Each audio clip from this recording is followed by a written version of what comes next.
Wait, how long have we been on the podcast intro? Oh, like right now. Okay.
Well, hello, everyone. Hello. Can someone else do this for me, please? Hello, I'm incompetent. Red Couch Theology podcast here.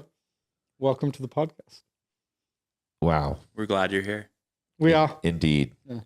Without you, it wouldn't be a podcast. Well, it would. Would it? Not a good one. This sounds like way too much of a philosophical curiosity for my brain this morning. We have Sean Switzer on with us today because he brought the message on Sunday. And we have... Thanks for having me. Multiple questions for him. Yeah, we do. And for us. We're just going to have a conversation. But if you're thinking, wow, this episode has started poorly and I'm about to tune out, let me just give you a sneak preview of some of the things that we're going to talk about today. We're going to be talking about some of the religious leaders, some of the faulty bricks that they were sort of banking on. We're going to talk about this idea of enemies. And someone asked a question, but like, does Jesus have enemies? Like, who are our enemies anyway? Like, wait, I thought Jesus didn't have any enemies. So we're going to deal with that. Then let me pull up another one here. We're also, that one's too long for me to summarize. So we have a few different questions about this tension between these sort of polarities that are in the church and maybe even in political circles. So that's what we're going to be talking about today. But before we dive into all of that, let's just get a little bit of an intro from Sean. Sean's been on the show before, but it's been a bit. It's been a while. So could you just give us a little bit of an overview of who are you and why are you here? Well, I am Jackson's dad. Everyone loved that. Which was the joke to open my time together. Loved it. But it was also beautiful to have Jackson be able to participate in reading the scripture. And I think he did a really good job. And I was tempted in that moment. Other manuscripts have a verse 53 in John 7, and it says, and then they all went home. And so if we had read that, then I would have invited us to just go and contemplate that. That could have been your benediction. I know. Yeah. Oh, yeah. And then we all went home. Missed opportunity. Brilliant. Yeah. You'll never get that opportunity back. How frustrating is that? The I'm glad that it chances came of up you on the preaching pod, John though. 7:53 and I'm glad that it came up on the I'm pod, so though. glad. Yeah. We're verses that don't exist everywhere to be discussed. No, I work with our student ministry here at South, and what else? What more intro do you need than that? I think Jackson's that's dad, Shepherd's father. Shepherd's father, works with student ministry. Yeah. all around good guy. Yeah. Big fan. Big Yeah. fan. Thank you. Yeah. So would you give us just a quick flyover of sort of the main touch points? So for those who may not have actually had a chance to hear your message that are listening to this podcast, they'll sort of get a framework of what's going on. And for those who were there in the message, they just like their memories are jogged a little bit. Yeah. So we were in the back half of John chapter 7, the Festival of the Tabernacles, and Jesus kind of shows up on scene, and there's a whole bunch of rumblings about like who he is from the crowd, kind of in this lead up moment to the last and greatest day of the festival. And Jesus kind of stands up, interrupts the entire thing, and says, "Come to me, all who are thirsty, and drink. And when you do that, rivers of life will be flowing through you." John gives this narrative that's by way of the Spirit, which will come to believers after he's glorified. But this whole scene is at this water pouring ceremony of the festival, which is meant to kind of symbolize and celebrate God's provision and all of the rains that have brought forth the harvest. And then kind of this river of life that comes through his provision. And then also this kind of calling on the Messiah coming, and Jesus kind of mic drop moments. And I think that sometimes we lose kind of perspective on like how wild that must have been in the moment. Crazy. Like this, like highly involved ceremony, this water pouring ceremony that's been taking place over the last 7 days, this festival that has been held and is incredibly important to the people year after year after year. Rabbis claiming that if you've never seen or been a part of this, then you've never experienced joy. And in this moment, Jesus is like, all of this is me. Yeah. Like, I am the fulfillment of that. It is all about me, and it will all be about me moving forward. I'm trying to think of like a modern day example of that. I mean, it's like I guess the closest it's almost like I am Santa Claus. Like it's like, but then also like it's like actually a what do you think you are? Yeah, it's not a religious leader in the group. It's like if someone pick someone. We'll pick Jake Smeester, good friend of all of us. Yeah. Like Jake kind of looks like up. Jesus. Yeah. He's like, just pops up on stage. I am Jesus, right? Yeah. And he just jumps up on Easter Sunday. He kind of looks like Jesus. Easter Sunday, and he's like, this is all pointing to me. It's like... Well, that's... Yeah, I don't know if you've noticed how perfect I am, but if you had any inkling about that, I am Jesus. I'm the second coming of Jesus. Let me clear it up. Yup, I am. Yeah. Oh, man. So, Jake's going to love this episode. Yeah, absolutely. But I think that, I think Andy Stanley gave an example of that, or a parallel of that, where he said, everyone knows who Billy Graham is, but it's like if Billy Graham just suddenly switched and just suddenly started saying, no, actually, it's not about you. Jesus said it's not about Moses. I'm now saying it's not about Jesus. It's now about me. Like that. Yeah. That's the shift that they're feeling. Yeah. But like, no, this is about Moses. And it's easy to lose sight of that in this moment in time, where you're like, this was wild. And radical and absurd to some. And if you understand the biblical context, it's really easy to understand why people killed Jesus. Yes. Yeah.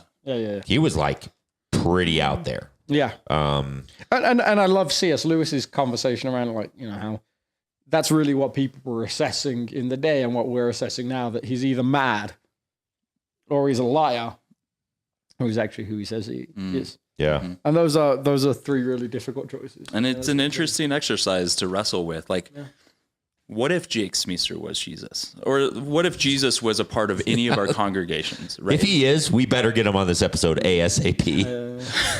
For sure. Yeah. But what if Jesus was here, present day, in many of our church families, congregations, churches, and started making verbatim the same claims as Jesus did?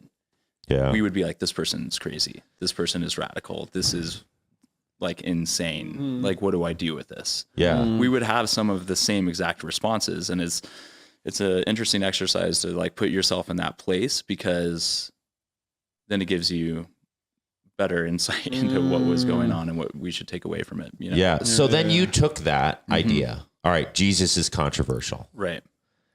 Polarizing. And then he's a polarizing character in his day, but you sort of spent a bulk of your time then saying he's polarizing even within the church today. Yes. The way of Jesus defining who was this man and what was he actually about? The answer to that question changes based upon the congregation, the denomination you're in, the political affiliation that your denomination tends towards. And you spent the rest of your message saying, this is still happening.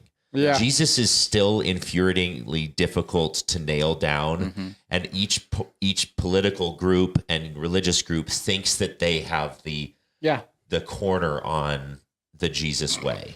Well, and we saw it right in the immediate aftermath of Jesus's proclamation at this moment in the division in the crowd. And, then some people saying, this man is surely a prophet. Some people saying, this man is the Messiah. To John's point of believe in Jesus and understand he's the Son of God and he's the Messiah. They caught on in that moment. And then, others are like wrapped around the axle of different prophetic details that like are unmet from their perspective. And then we have the Pharisees. And so the point that to what you were saying is that happens all the time, even now. Like every day we wrestle with what it looks like to live in the way of Jesus, with the heart of Jesus. What is it that he requires of us? All of these different things. And depending on which denomination you're in, as you mentioned, or church family you're part of, I made kind of the point that it could go all the way back to what was said around the dinner table that you sat at as a kid, as some of these things were kind of forming in our lives. And so there is a lot of different ideas and opinions and perspectives that come into play. And I think one of the things that was on my heart in this moment was, can we have a discussion about what that looks like in such a way that we can also have some more understanding and compassion for each other on our journeys of faith and following Jesus, because that division still takes place over kind of polarizing stances that we cling on to. And some of them could be good bricks in that wall, and some of them could be crumbling to the point that you're making. And how do we handle that? I think it seems like all you can actually ever really do, like if you ever read like the theory around the word my and how it shifts across different things, like you go anywhere from like my shoes, which I actually have ownership over, to my wife and my kids, which I might sit in a head of household role, all the way up to my God. And we use the same language for each of them. Yeah. And yet what we actually mean by it is very, very different. So love. Yeah, sure. I love... Absolutely, this hamburger from this place in the same way that I love my children and my wife, or I love my God. So it seems like all you can actually really do is say we belong to Jesus. You can actually never get to the point as a church or a nation of saying he belongs to us. But because we're so interested in ownership, that's, I think, where we'd almost like to get to. He's uniquely tied to us as a specific group of people beyond any other group of people. Yeah. Seems like that's always a dangerous thing. Yeah. Well, I think that this actually leads us pretty well into this first question. I think there were some interesting questions that came in because you identified a challenge. Like the challenge is, let's see if I can put it in my own words. How do we know whether our inherited version of the Jesus way is accurate and true? And you use the illustration of bricks in the wall. You just mentioned that a second ago. How do we know which bricks should stay and which bricks should be removed? So here's the question that came in. Sean hinted at several issues that are interesting items for Christians today: deconstruction, fruit of the Spirit, division, etc. Several questions came from this idea of deconstruction and the idea of bricks in our wall and our faith. What are some bricks that we have in our wall, in your wall, that have to be removed and replaced with truth? And what did that process look like? So maybe this is more of a personal question for us. Like, what were some of the bricks that were removed and what were they replaced with? I wonder, maybe we should discuss that for a second, and then I'll go into the second part of the question. So this is more of the personal side of us. What were some of the bricks that you felt like you removed that needed to be removed? That is a fantastic question. And I don't know if this is going to be as detailed or as specific of an answer as maybe the person asking this question is looking for, but I've told this story before, maybe even on this podcast, I think, but there was this moment in my life where I was a part of a conversation with a bunch of people who were having that discussion of, if you could ask God one question, what would it be? And, you know, the ideas that were being thrown out there ranged from funny to like, how many times have I cussed because I know you know, like, is there some tracker board? All the way to, why do you let bad things happen to good people? You know? And I'm kind of just like a part of this conversation, but working on some other stuff. And then it was asked of me, and without kind of even thinking, like, I didn't have this answer like at the ready when the question was asked of me. Just coming out of me, I said, I would be really interested in, what do I believe to be true that I'm 100%, you know, sure of, that I'm actually wrong about.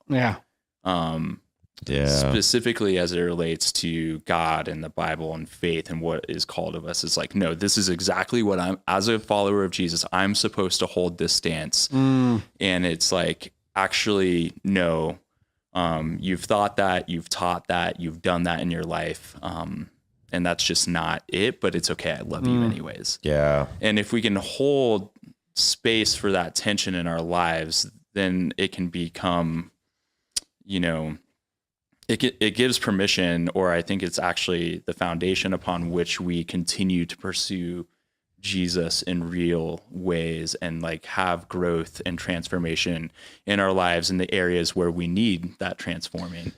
And I guess for me, you know, one of them that is like a little bit more abstract was like, I kind of grew up in a manner in which it was like, okay, these are the things that we believe about certain cultural, you know, items or whatever. And this is how you win the argument about it. Because you're going to run up against people who hold different opinions. And it's really important that you can defend your opinion. And these are the arguments that you bring forth in those conversations. Oh, and by the way, love everyone while you're doing that. But that wasn't really modeled. What was modeled was how to win the argument. And so then as I kind of grew up, and maybe even change my position on some of those things. Like, it's always interesting being on video on a podcast for this to be captured for all of time. But, you know, even like the new earth, old earth conversation is like, this is what I was taught as a kid. And then as I've grown older and I've studied and I've seen data and evidence, you know, it's like, I actually kind of believe that maybe God worked in some different ways in the creation of this world and universe than I maybe thought when I was 7 years old. And that can be okay. But I was given a whole lot of arguments to defend my stance, you know, about that as I was growing up.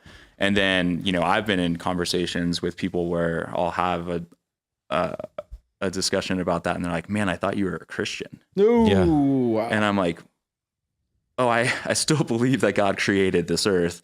I'm just not certain that any of us here and now know exactly how he did it. And that our interpretations of that text being literal versus poetic, you know, like are spot on, or like how much do they matter in the grand like scheme of things, you know? So it's interesting. So I think you gave a couple different touch points there with those stories. It sounds to me like one of the bricks that was removed was certainty.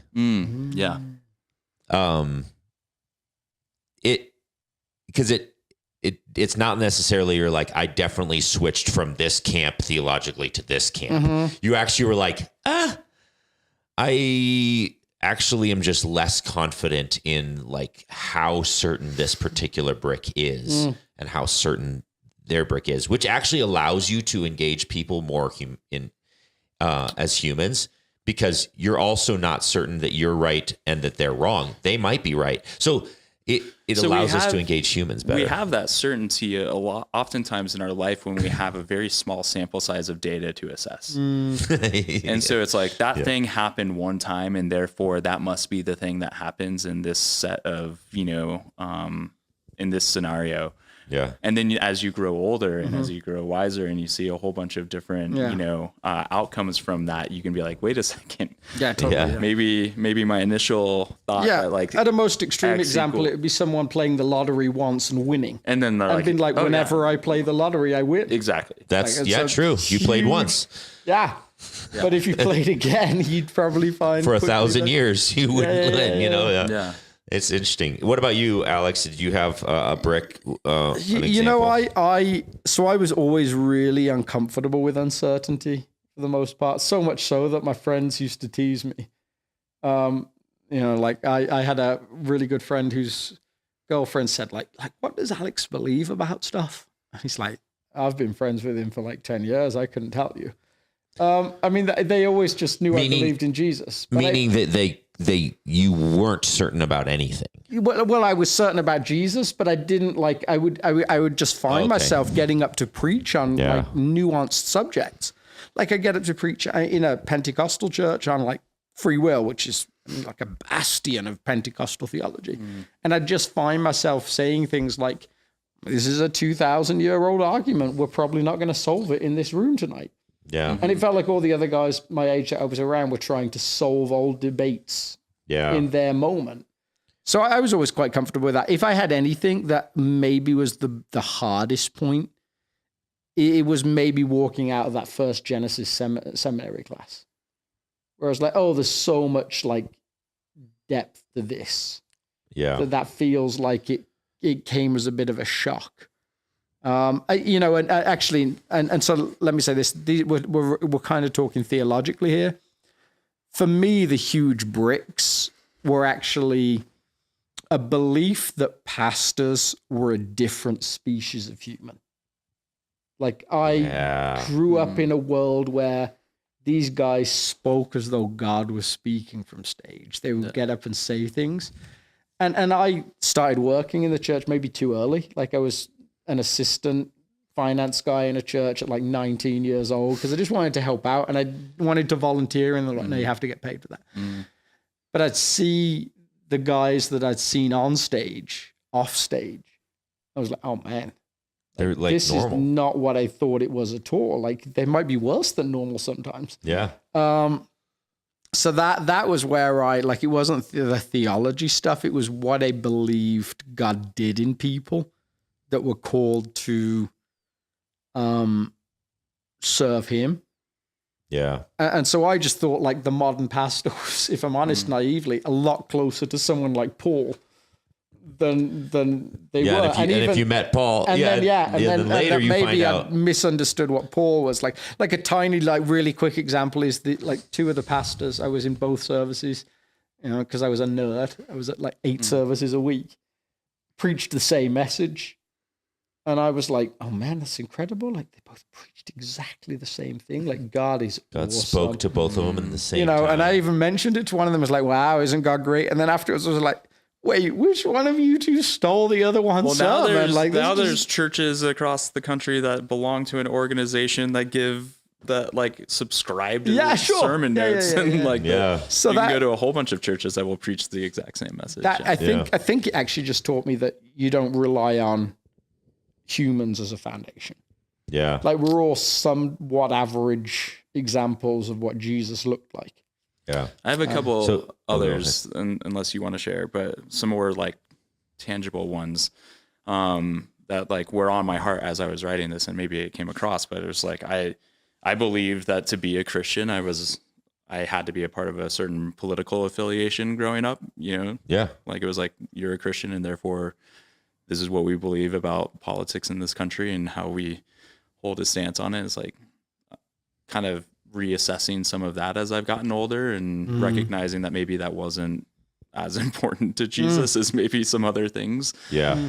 There was another one. I think that I've grown in my understanding of reading the word and studying it that I don't take everything as literal now. Yeah. Just understanding, different collections of books and the intention behind it, and how is this demonstrating the heart of God versus like, but that happened as it was written in the story. So those are some things that like I've certainly wrestled with at a practical level. Yeah. So I want to move into the second part of this question, which I think is maybe more like this tension point. So I don't know who wrote this question in, but I'm just imagining like the idea of dismantling a wall is a little bit terrifying. Mm-hmm. And how do you know which bricks need to stay and which should move? So how do we know when a brick does need to be replaced? How do we find truth and not twist the word to what we want it to be? That's the massive risk of all of this, right? Like with this well-intentioned heart of saying like, I'm just trying to stay open and not be certain and not be arrogant. So therefore I can start fiddling with this wall. There's parts of that wall that are sacred, that are truth. That feels risky in this moment. Mm-hmm. And to the topic of division, the Micah 6:8, act justly, love mercy, walk humbly with your God. What does this look like when you have division with others? Also, So that's the main point is that first section. Yeah. How do you know? Yeah. So for me, it's an interesting and important question to ask because like, I think that process is a lifelong process. It's a lifelong process of understanding how to be an apprentice of Jesus. And there might be some maturing and kind of transformation over time. And you'll actually look back on it. And it's not like this single like moment of like, oh, that's a bad brick, let me chisel it out and then pull it and replace it with a new one. It might not look as clean and as quick as like the actual physical action of doing that in a brick wall. I think it's a process and it's it's a time.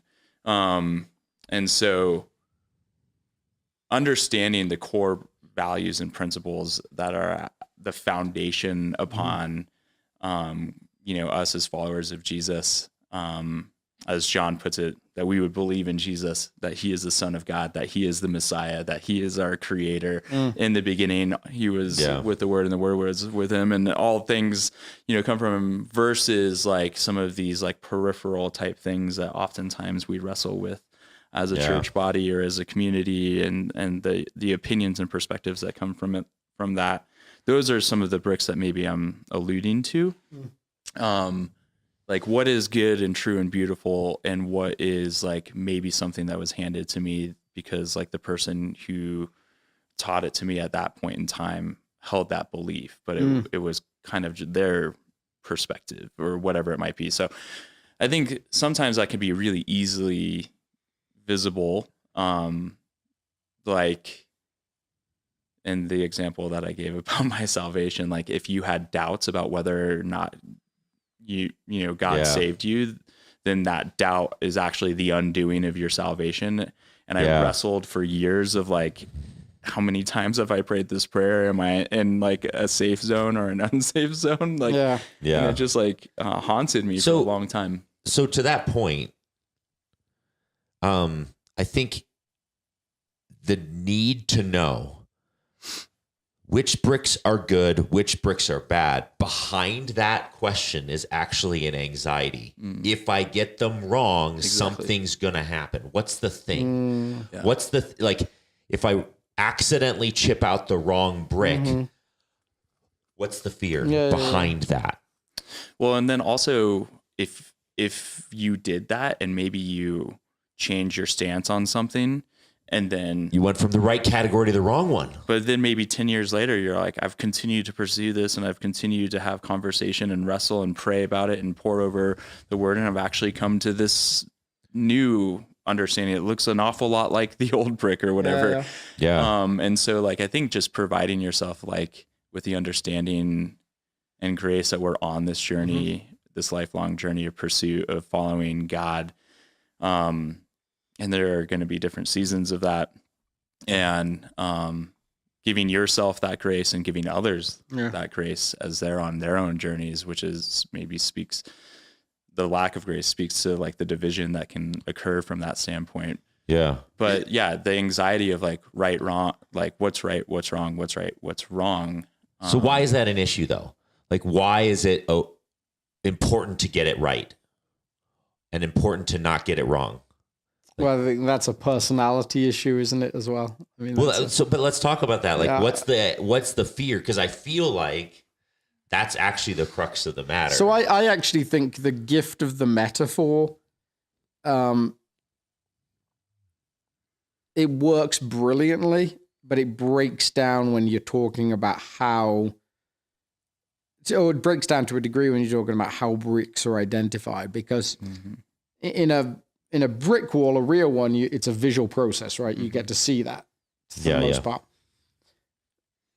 For us, it's actually that to a degree, each brick supports other bricks. And so it's when it stops functioning for us is how we start to notice it. Yeah. So again, to go back to my example, my brick of church leadership was a thing that lent to my wall starting to sag in some ways to keep that metaphor going. Yeah. It's like there's a structural issue in the wall, and that's when I know it needs to be replaced. Now, I wonder whether when we talk about deconstruction versus something else, actually there's some people that actually scripture talks about Jesus as the chief cornerstone. Yeah. Like that actually some people are like, oh my goodness, this wall I was given is so messed up. That's why I've ended up stripping it all the way back to just Jesus. And you meet some of those people that are like, right now I'm not even in the church. Like it's not a long-term healthy position, I would say, but they're like, I ended up with nothing else. I was there clinging just desperately to who I believed Jesus was. And it felt like everything else I knew about the world was rocking. And some of those people seem like they go all the way back. And others of us are in a different place where something happens and a section of the wall seems like it's out of whack. And that's the place that God does some work. Sometimes it's another section. And I think that it's really that experience of, can I trust that thing anymore? Yeah. So I guess, but I don't think it's a right or wrong issue. I think this is part of the reason why I'm like harping on this. Yeah. Why do we need a wall at all? Sure. And so I think what it is. Well, because of the metaphor. Because we want to go to the good place. Yeah. And not to the bad place. I think this is actually one of the reasons why this stuff gets so anxiety inducing and why tensions rise and why the tensions in Jesus' day between the religious leaders and Jesus kept rising is because the religious leaders, they needed a wall to make sure that they could force God's hand to act on their behalf so they could get a nation back and so that they could fulfill God's goodness and be in his favor and like you start to build this safety net. Yeah. The wall represents God's favor. Yeah. Or in our context, in evangelical modern context, it represents heaven and hell. Yeah. And so if I accidentally chip out the wrong brick, I'm going to hell. Right. Which goes back to your original story. That's why you were so anxious about, did I pray the prayer? Wait, on Tuesday I did this bad thing, and then I prayed it, so I'm covered today because I prayed it last night. And like, these are not questions Jesus wants us to be thinking about. And those are some of the new bricks that I've laid too, because it's not just replacing bricks, it's also laying new bricks and building and growing and transforming in my understanding of does it look like to experience God's kingdom here and now in heaven on earth. And like that is wildly different than this transactional understanding that I had of my faith as an elementary school age kid. Yeah. Not to say that was necessarily like wrong or invaluable. Like I think that like as a 5, 6, 7, 8, into your early teens, like you have to like kind of build and grow and progress in your understanding of like who God is, who Jesus is, what it means in our lives. How do you explain it to a young mind? I'm not faulting any of those well-intended like moments of Sunday school teachers or parents as a parent with a 4-year-old, and I talked about this at the outset of my time of like wrestling with as a father, how do I point my boys towards Jesus? How do I create spaces and environments where they encounter him for themselves and get to experience the flourishing that comes with that, and this heaven on earth in the moments of like the chaos and the darkness of this world. And so like building on those, new bricks, and kind of like, I guess maybe like you said, the metaphor breaks down when we look at it as just like a brick by brick, analysis of like right, wrong. As any metaphor does. Sure. No metaphor can survive that kind of analysis. I think implicit in that question too is like, but I like that brick. Or I believe in that one. And maybe you saw that one as crumbling and you're replacing it. And I don't agree with that. Yeah. And so that's then where the division enters as well. Yeah. And so I think it's not just your wall. You're looking at other people's walls and they're pulling bricks out that you see as mission critical. Yeah. Their wall's about to tumble. Now I'm worried for them. Yeah. And if I associate too closely, their bricks might start affecting my, like it's like all interplays. And read the last part of the question again, the very last part. Shoot. Let me pull it back up, because I just checked it off. If I'm remembering correctly, it was something along the lines of, and what do we do with that as far as like other people and like their differences and division that arises from that. And I think that stemmed for me in my life of on some of these different thoughts that I was feeling as I grew and maybe changed, my position or refined it or polished it or whatever you want to look at it. What had been modeled to me was, in fact, this is what we believe. This is the arguments to defend it. Go and win the argument. And then I might have changed my position on some of those things, but I held true to that model. And you've experienced some of this. Yeah. It's like, well, I'm still now just fighting. I'm still going to win the argument, but it's still about these are the points to win the argument. And I think over this last kind of year, what God has really been doing in my heart is, Jesus, what do you have for these people in the crowd that like disagree with each other and maybe even like are missing you in this moment? Oh, you have like an incredible, immense love for them. You have incredible patience for them.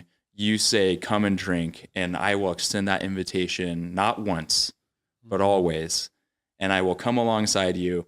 And so then, okay, if I'm going to follow in the ways of Jesus with the heart of Jesus, then my heart for other people better look a lot more like that than can I win this debate with him about this item that we disagree on. Yeah. And that's been kind of that's been pulling that brick out of my wall of just like, okay, like how do I even like win others over to Jesus? Sometimes I think we mistake that for talking them into believing in Jesus versus just like, can they encounter the love of Jesus in and through you?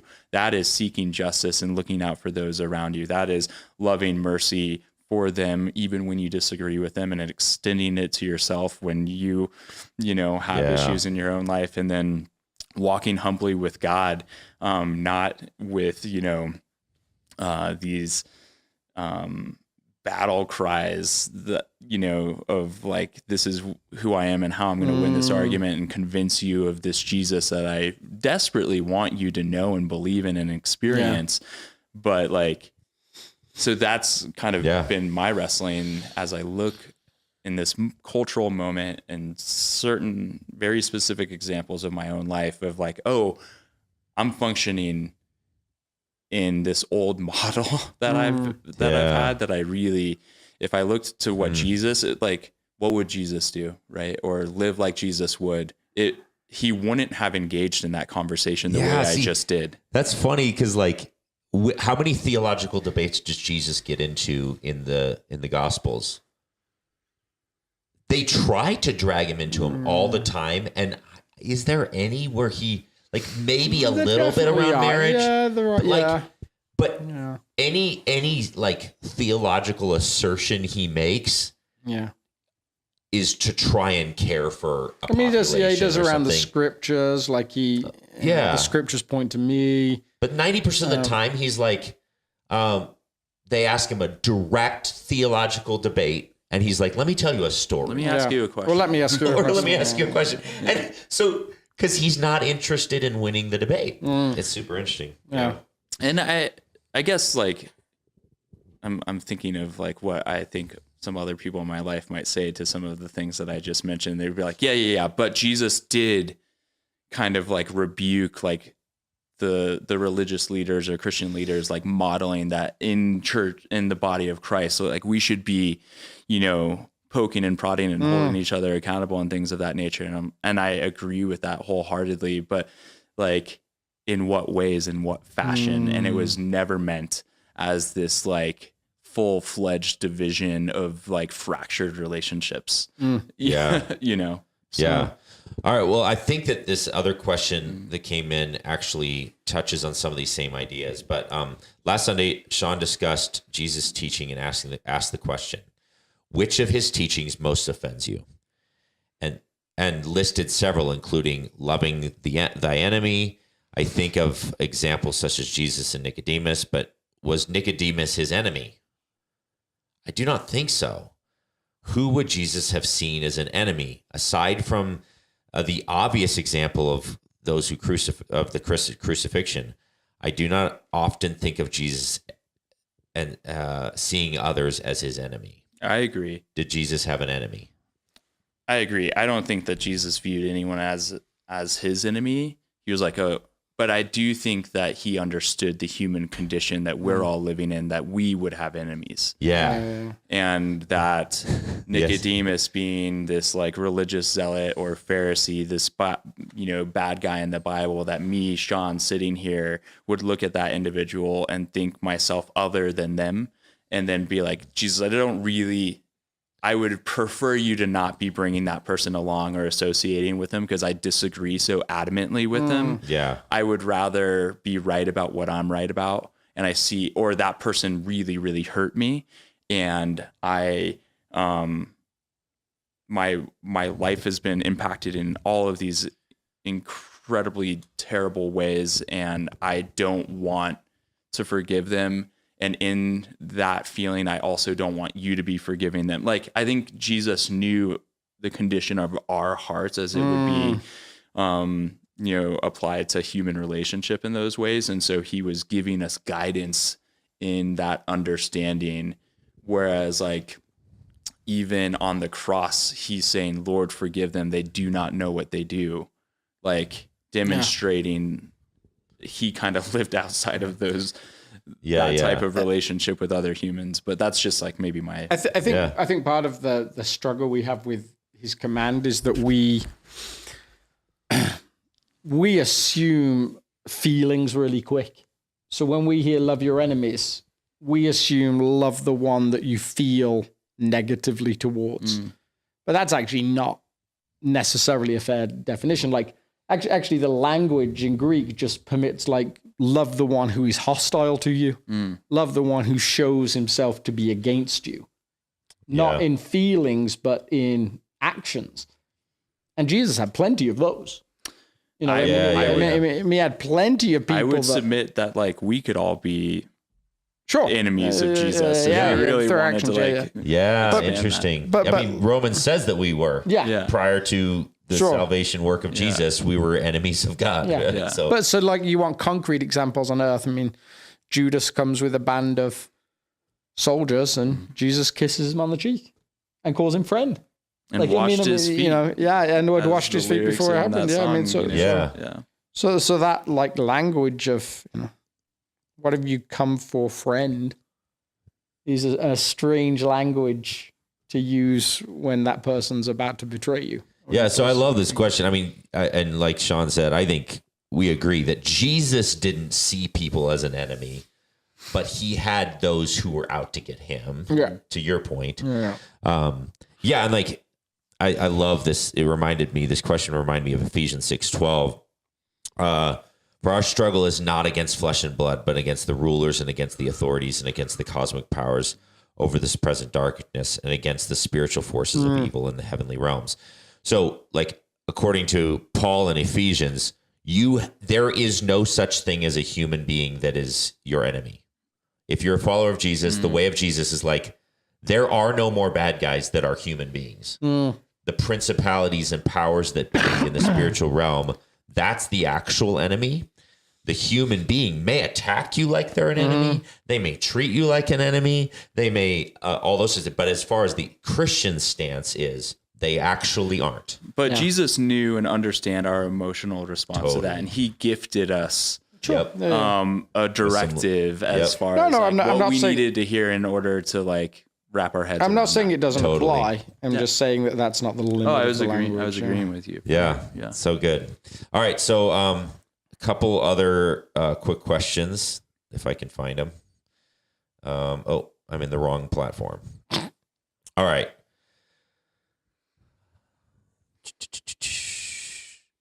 I would love for you to get into greater depth about the Pharisees and why they were and how who they were and how they saw themselves versus what Jesus was inviting them into. What were some of the faulty bricks? Oh, I think we actually kind of already covered that one. Well, getting more into the Pharisees, because I think what their faulty bricks were. They're faulty bricks, but also, I guess, maybe selfishly, just to emphasize the point that I was trying to make of like, they're not this like other group of people from a long time ago that we can just point to and say. I love that you're like 8-year-old self, 18-year-old. That was such a powerful thing because we're like, yep. So like, what were their faulty bricks? I think,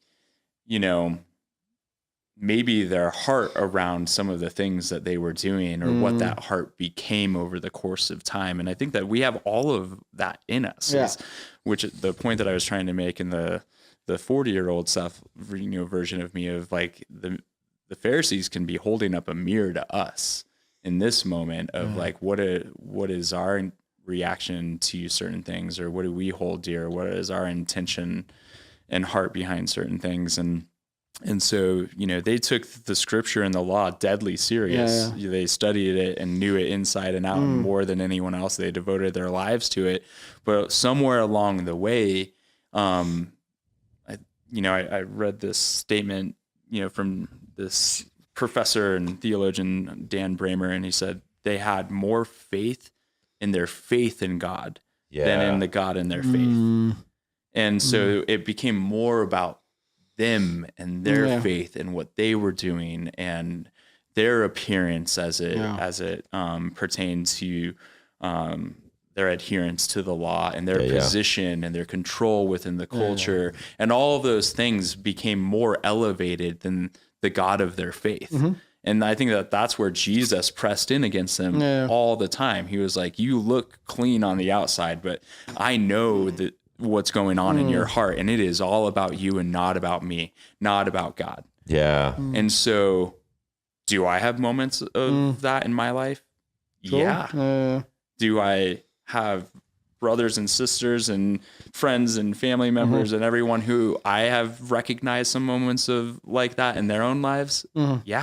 Not in a judgmental way, in an understanding way of like, I've been there too, or I will experience something like that today, quite possibly. The more I read the Gospels, the more I'm like, I would have totally been a Pharisee. Sure, like, right? I would have been in the wrong crowd, the wrong side of history.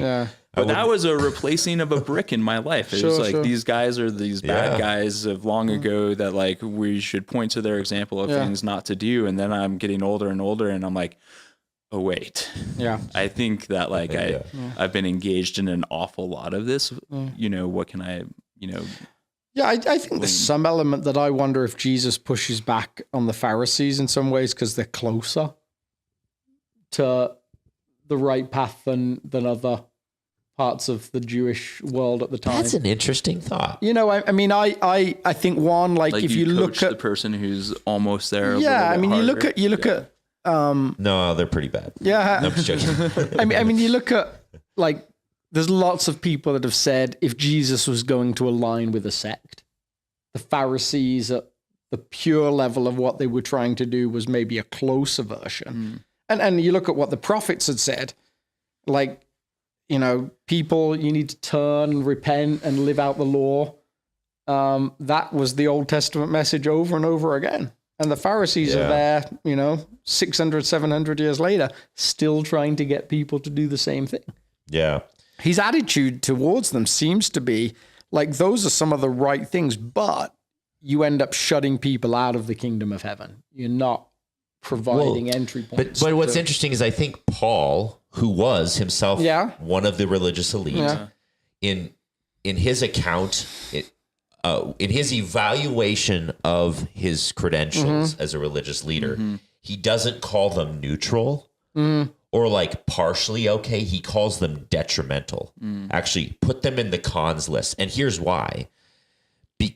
I think in his evaluation, when he says, I'm of the tribe of Benjamin, of a Hebrew of Hebrews, as to the law, a Pharisee, all this stuff, I call them as loss, which is like an accounting term. It's in the detrimental category. And because it distracted him from the actual heart of God. Yeah. And because it distracts other people from the actual heart of God. Exactly. And the hypocrisy.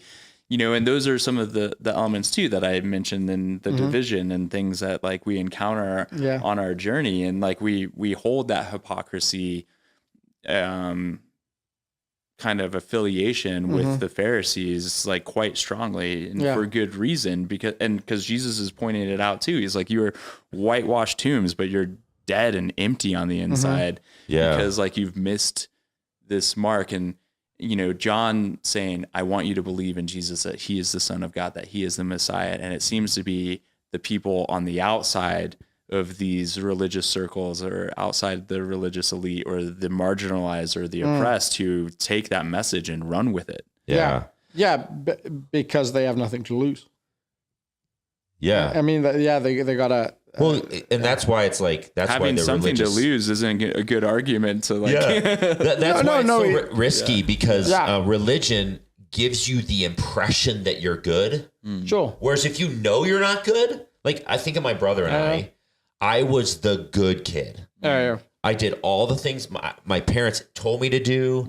I checked the box immediately out of high school. I went straight to Bible college. I studied the Bible. I'm going into the ministry. Like on the outside, definitely Aaron's on a quote unquote better track. And I think my brother and I arrived at the heart of Jesus around the same time. I was in the church, in Bible college, degree, all the same things. I was not near the heart of Jesus because I was trusting the religious system and the behavior. Whereas my brother, day one, he's like, I'm a basket case. And then right around the same year, we both arrived like, Jesus is our only hope. Because I tried the religious path. And the irony is, I was in the system, and I think that I thought I was okay because I was checking all the religious boxes. Yeah. And he knew the whole time he wasn't okay. Yeah.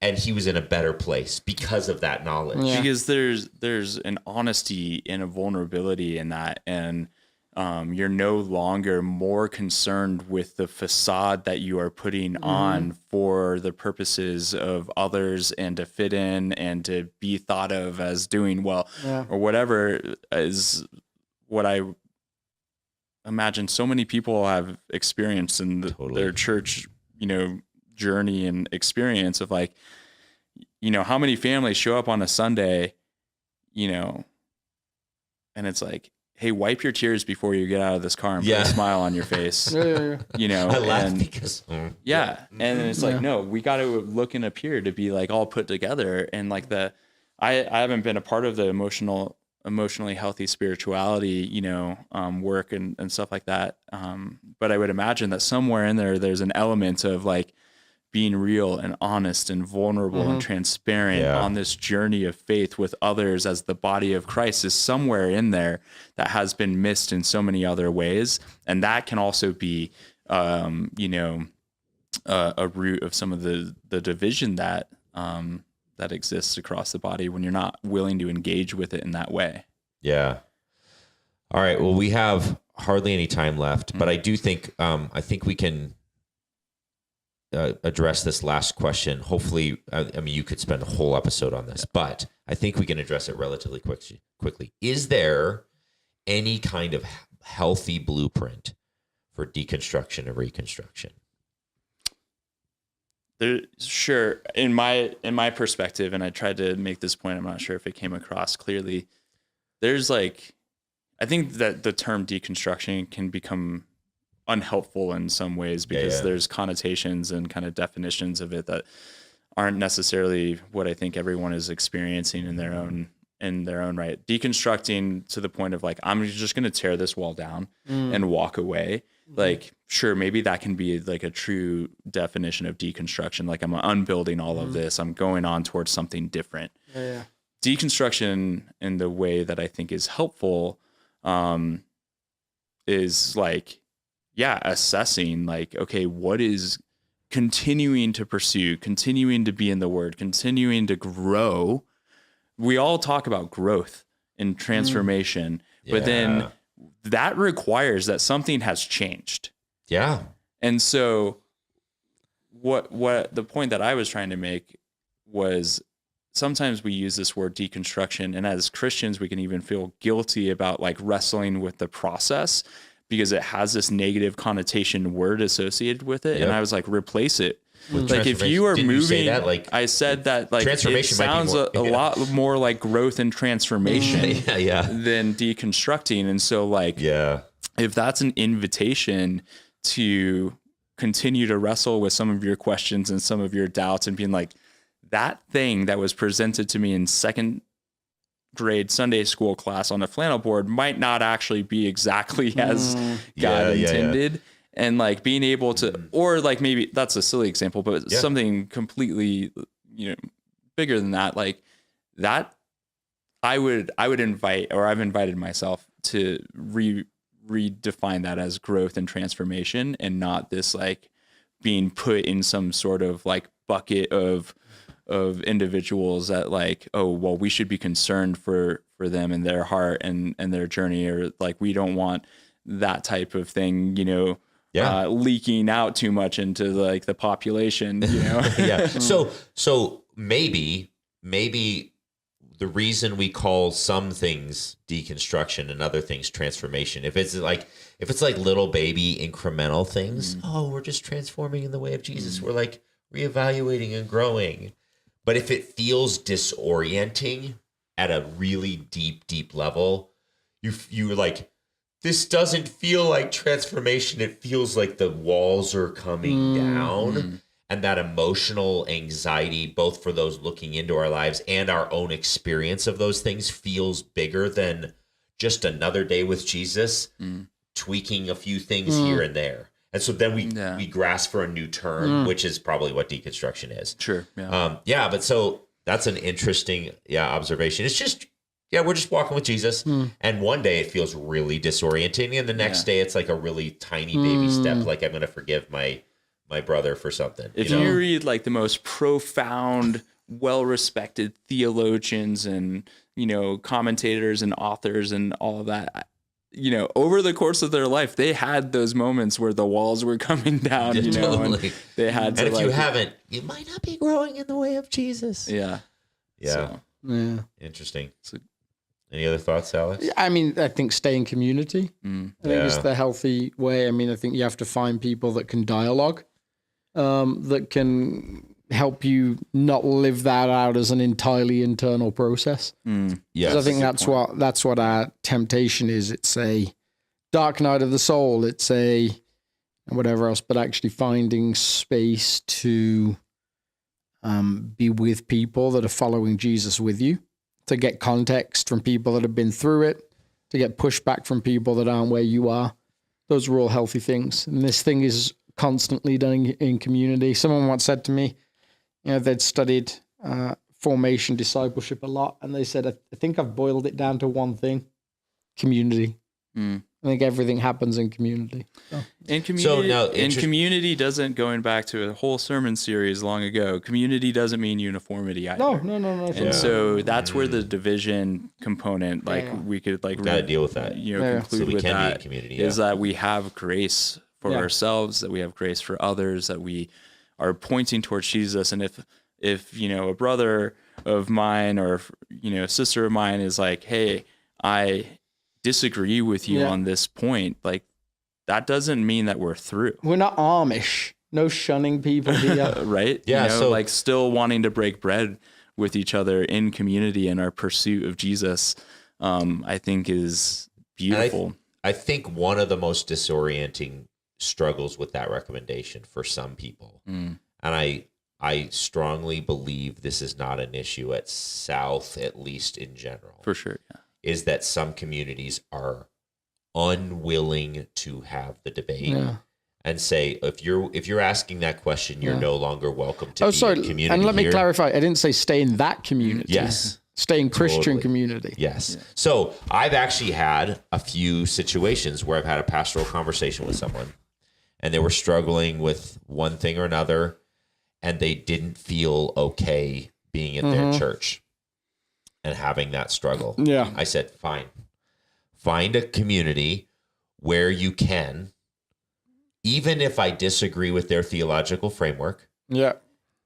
My one request or a recommendation to you is if that community accepts you and never ever challenges any random thought that ever comes in your mind, and like what makes them a community is that you do you 100% of the time is their stance. That isn't an environment that's going to help you grow. True. So that was my one tip. I was like, find a church where you can wrestle with this and that they will engage you as a person well without rejecting you. Fine.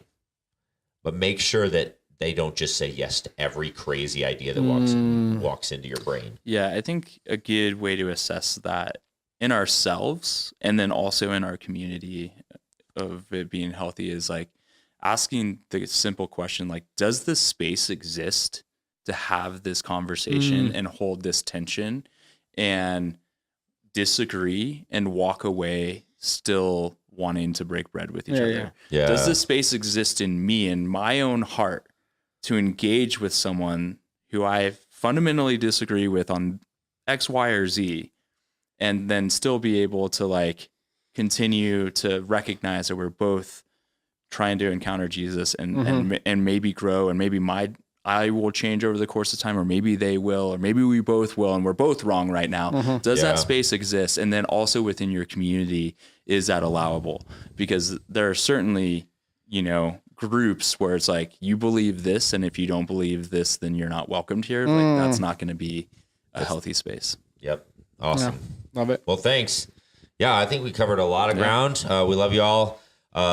Tune in sometime. I mean, next week is Thanksgiving week, so we might publish early. We might not publish at all. Who knows what's going to happen? Yeah. Short week for all of us. Exactly. Especially for the preacher. But that doesn't mean we don't like you guys. Doesn't. And whoever you are. I don't know why podcasters say such things. We have no idea who you are. Well, we know a few of you. Yeah, I'm rambling.